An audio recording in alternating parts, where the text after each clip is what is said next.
하나님의 말씀 열왕기하 10장 30절에서부터 36절까지 말씀입니다. 열왕기하 10장 30절에서 36절.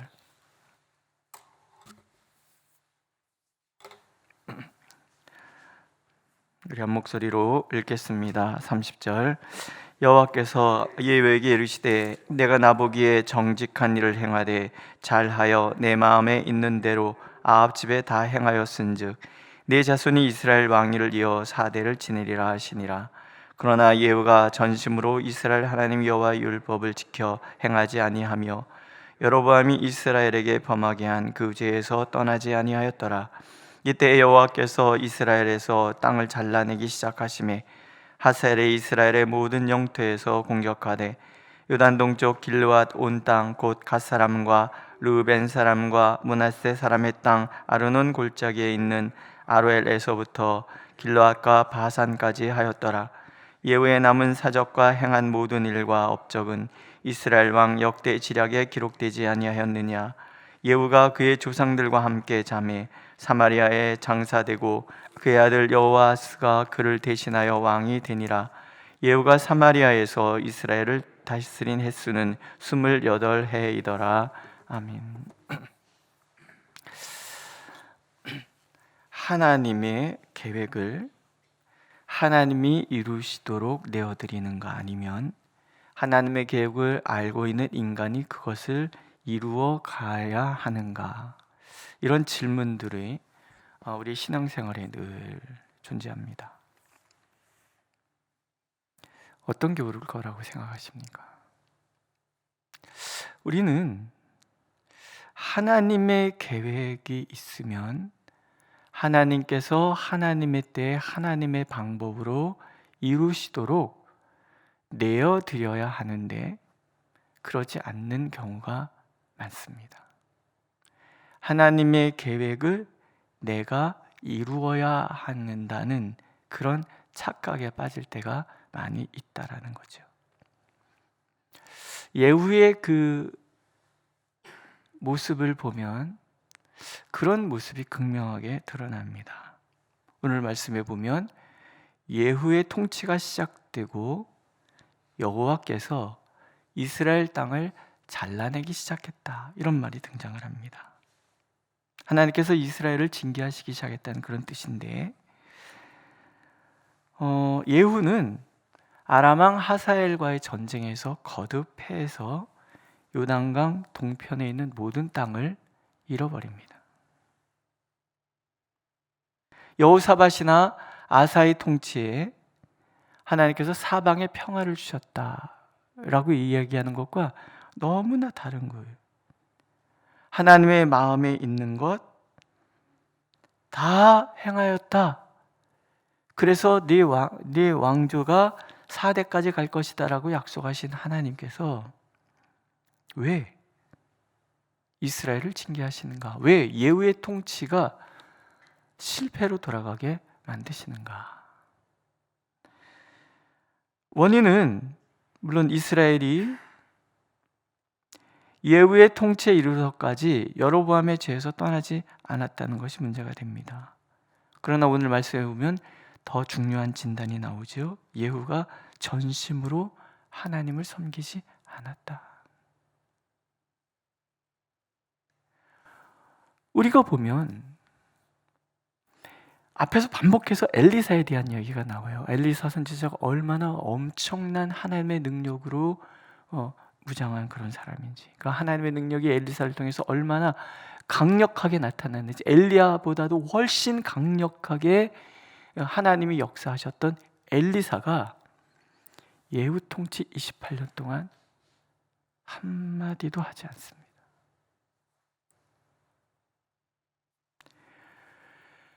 이 얘기를 뒤집으면 무슨 얘기예요? 예후가 엘리사를 가까이 하지 않았다라는 거예요.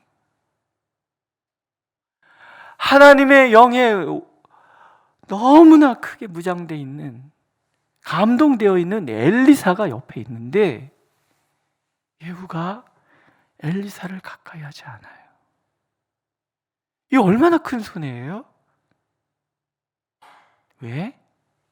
전심으로 여호와를 섬기지 않았기 때문에. 그럼 왜 예후는 전심으로 하나님을 섬기지 않았을까? 자기의, 그러니까 예후가 착각에 빠져 있는 거예요. 이걸 종교적 의지주의라고 표현을 하는데요. 이런 거예요. 예후가 여호람을 만났어요. 아합의 아들 여호람을 만났죠. 그래서 화살을 날려서 죽입니다. 근데 그 자리가 나봇의 포도원 앞에예요. 그 여호람이 거기 여호람을 그 밭에다가 집어 던지면서 예후가 이런 얘기를 해요. 자기가 엘리야가 예언할 때 들었다는 얘기죠. 내가 어제 나봇의 피와 그의 아들들의 피를 분명히 보았노라. 여호와께서 말씀하시기를 이 토지에서 내게 갚으리라 하셨으니 그런즉 여호와의 말씀대로 그의 시체를 가져다가 이 밭에 던질지니라. 예후가 자신이 하나님의 예언의 성취자라고 착각했다라는 거예요. 그래서 하나님의 예언을 하나님의 때 하나님의 방법으로 하나님께서 이루시기를 기다리지 아니하고 자기의 때에 자기의 방법으로 자기가 행하기로 결심했다라는 거예요. 왜? 내가 하나님의 뜻을 알고 있기 때문에 내가 하나님의 뜻을 이루어야 한다라고 생각을 했다라는 거예요. 하나님의 말씀을 하나님의 힘이 아닌 자신의 힘으로 성취하려고 마음을 먹었다라는 거예요. 그러면서 하나님의 기준을 벗어나는 거예요. 이게 문제가 돼요. 왜 문제가 되냐면 하나님께서 개입할 여지를 차단하게 만드는 거예요. 인간이 하나님의 뜻을 이루어드려야 한다고 생각하는 그 순간, 내가 이루겠다라고 생각하는 그 순간부터 하나님께서 개입할 여지가 사라지는 거예요. 성급해지는 거죠. 보세요. 강제로 바알 숭배를 차단한다고 바알 선지자들, 바알 제사장들, 바알을 섬기려고 열심히 섬기려 했던 사람들 다 모아서 다 죽였어요. 그러면 이스라엘 전역에 바알 숭배가 사라져야 되잖아요. 그러지 않아요. 더 심해져. 우리가 호세아서를 읽으면 알잖아요. 그들이 하나님께서 탄식하시잖아요. 내가 너희에게 준 그 모든 것을 가지고 너희가 누구를 섬기느냐? 바알을 섬기는 그 모든 것이 다 내가 준 것이 아니냐? 그 정도로 이 예후 통치, 예후의 왕조가 시작되는 동안에 바알 숭배는 더 극렬해졌다라는 게, 바알 이스라엘에만 이게 국한된 것이 아니라 유다 전역에까지 이게 다 퍼져가는 거예요. 강제로 내 의로 한다고 해서 이게 완성되는 것이 아니라는 거예요. 이 대표적인 사람이 누구냐면 아브라함이에요. 하나님께서 너에게 아들을 주리라 약속하셨잖아요. 기다려야 되잖아요. 근데 아브라함이 기다렸습니까? 안 기다렸어요. 하나님께서 아들을 주시겠다 하신 내가 아들을 만들겠다고 생각하고 하나님의 기준에서 벗어나서 하갈, 애굽 여인 하간을 첩으로 들여서 하갈을 통해서 이스마엘을 낳아요. 성공했어요? 아들 낳았어요. 근데 실패잖아요. 하나님께서 13년 동안 아브라함을 가까이 하지 않습니다. 내가 하나님의 뜻을 이룬다고 하나님의 방법으로 하나님의 때 하나님께서 하시기를 기다리지 않고 내 방법으로 내 때 내가 하겠다고 나서는 그 순간에 성공하는 것 같아 보이지만 모든 것은 다 실패라는 거예요. 기다려야 돼요. 반대의 경우가 나와요. 사무엘 선지자가 이스라엘을 미스바 광장에 다 모아놓고 영적 대각성 운동을 일으킵니다. 근데 사무엘 선지자가 처음 하나님의 말씀을 받았다고 해서 덥석나서서 하지 않죠. 물론 나이도 어렸겠지만 하나님의 때가 있는 거예요. 블레셋과의 전쟁에서 언약궤를 빼앗깁니다. 물론 다시 이스라엘 땅에 돌아왔지만 이스라엘 한 귀퉁이에 그냥 언약궤가 그냥 있는 거예요. 근데 성경에 보면은 이스라엘 백성들이 여호와를 사모하기 시작해요. 하나님을 그리워하기 시작하는. 그때 사무엘이 등장을 하는 거예요. 하나님의 때인 거죠. 그래서 하나님의 이름으로 모든 바알 우상 숭배를 다 제거하라. 그랬더니 이스라엘 백성들이 때가 되었으니까 한 마음으로 그들이 다 제거하여, 그리고 미스바 광장에 모여서 부흥운동이 시작이 되는 거잖아요. 이스라엘 전역에 여호와 신앙이 다시 회복되는 일이 일어나는 거예요. 누가 하신 거예요? 하나님이 하시는 거예요. 증거도 보여주잖아요. 이스라엘 백성들이 다 모였을 때 블레셋이 옳다고 나하고서는 쳐들어오잖아요. 근데 하나님께서 병력 같은 소리를 내질러서 그들이 혼비백산에서 도망가도록 만드신, 그리고 하나님의 경계선을 딱 치시잖아요. 에벤네세, 여기까지는 누구도 넘어올 수 없다. 내 백성 누구도 건드릴 수 없다. 이게 회복이거든요. 예후는 성급하게 하나님의 뜻을 이루겠다고 자기 방식으로 행했단 말이에요. 그래서 나타난 두 번째는 목적을 위해 수단과 방법을 가리지 않는 거예요. 거짓말도 불사하고, 아합에 속한 남자들을 죽일 때도 거짓말을 하고, 바알 숭배자를 처단할 때도 거짓말을 해요. 목적이 정당하다고 해서 수단도 정당화되는, 그렇게 착각하는 거예요. 하나님의 뜻을 따르거나 하나님께서 바라는 목적을 지향하기 위해서 어떤 수단과 방법을 동원해도 된다라는 이 위험한 생각, 그런 유혹에 빠질 수 있다는 거예요. 이게 하나님의 뜻이 옳기 때문에 나는 내 방식대로 내 마음대로 해도 된다라고 생각하는 착각이 의외로 우리 가운데 많을 수 있어요. 그런 유혹에 직면할 수 있어요. 강제로 소리 지르고, 강제로 억압하고, 강제로 안 된다 하고, 강제로 내 마음대로 내가 앞서서 내가 교회를 사랑하는데 그래서 내 마음대로 아니에요. 예후는 매 순간 하나님께 질문했어야 돼. 하나님께서 나를 기름 부어 세우셨다면 어떻게 해야 됩니까? 무엇을 해야 합니까? 어느 때야 합니까? 하나님 앞에 끊임없이 질문해요. 누가 있었잖아요? 엘리야가 있었잖아요. 아니, 엘리사가 있었어요. 엘리사를 끊임없이 찾아가서 엘리사를 가까이 두고 끊임없이 그의 얘기를 들었어야 되는 거예요. 다윗이 나단 선지자와 갓 선지자를 곁에 두고, 심지어는 자기의 죄를 지적하는 그 나단 선지자 앞에서 하나님의 음성을 듣고 통곡하며 회개했던 것처럼 예후 또한 매 순간 하나님의 뜻을 질문해야 된다는 거예요. 기도도 하지 않으면서 하나님의 뜻이라고 교회에서 덥석덥석 일을 하다 보면 때로는 성공하는 것 같아 보이지만 그게 결국은 실패로 돌아갈 수 있다라는, 목사가 빠지는 착각이고요, 요즘에 성도님들이 빠지시는 착각이란 말이에요.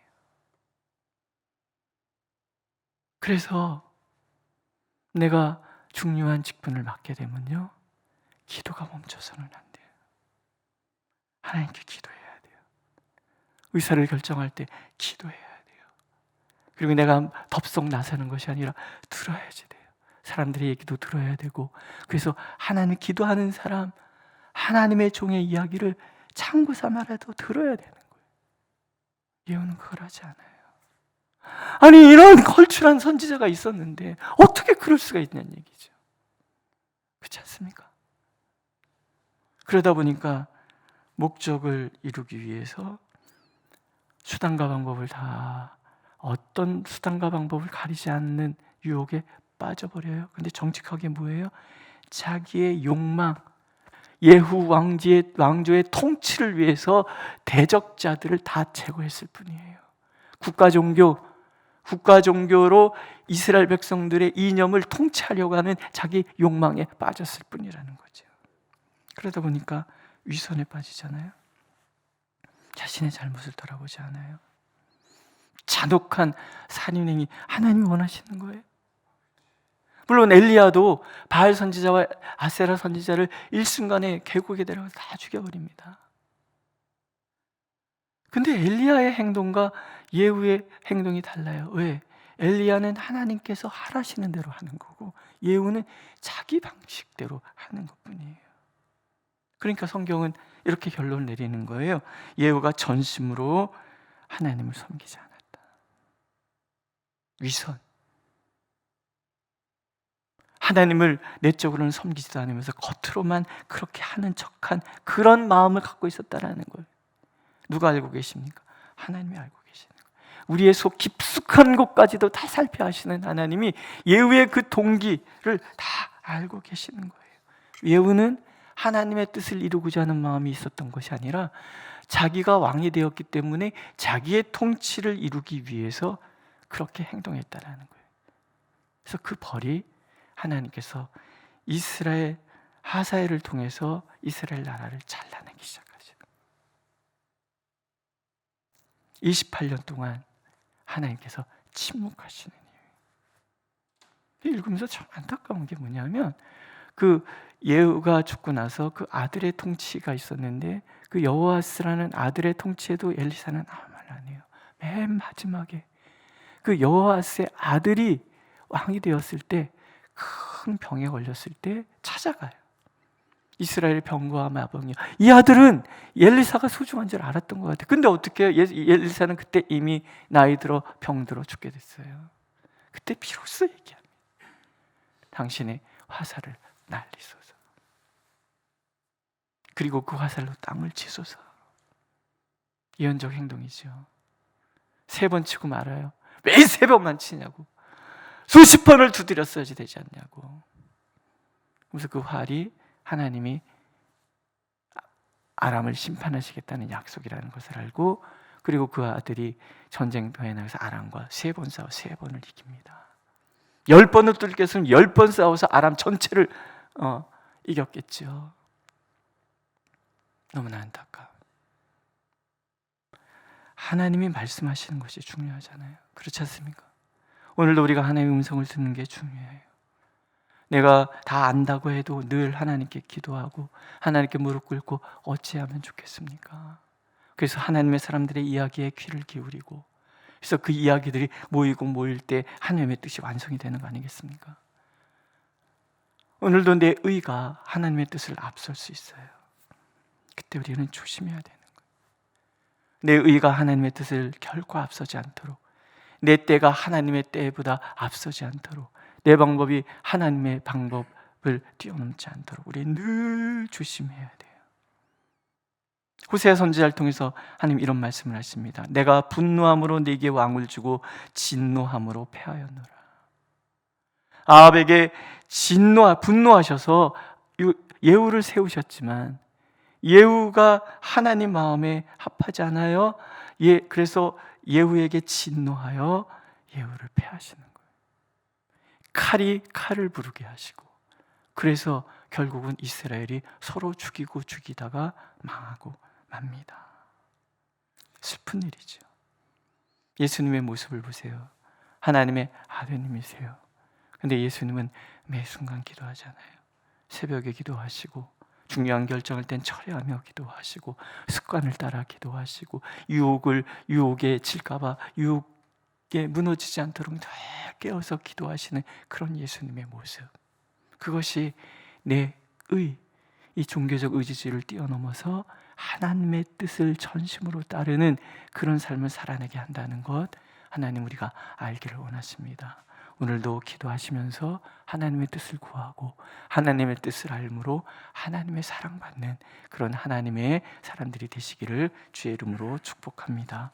기도하겠습니다. 하나님,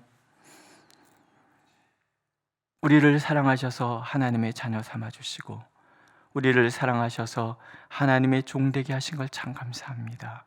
하나님, 그러므로 우리는 매 순간 주님의 뜻을 구하겠습니다. 구하고 찾고 두드리겠습니다. 하나님, 응답하여 주시고 우리의 길이 하나님과 동행하고 하나님의 뜻을 이루는 길이 될 수 있도록 아버지 하나님 인도하여 주옵소서. 예수님의 이름으로 기도드렸습니다. 아멘. 하늘에 계신 우리 아버지, 아버지의 이름을 거룩하게 하시며 아버지의 나라가 오게 하시며 아버지의 뜻이 하늘에서와 같이 땅에서도 이루어지게 하소서. 오늘 우리에게 일용할 양식을 주시고 우리가 우리에게 잘못한 사람을 용서해 준 것 같이 우리 죄를 용서하여 주시고 우리를 시험에 빠지지 않게 하시고 악에서 구하소서. 나라와 권능과 영광이 영원히 아버지의 것입니다. 아멘.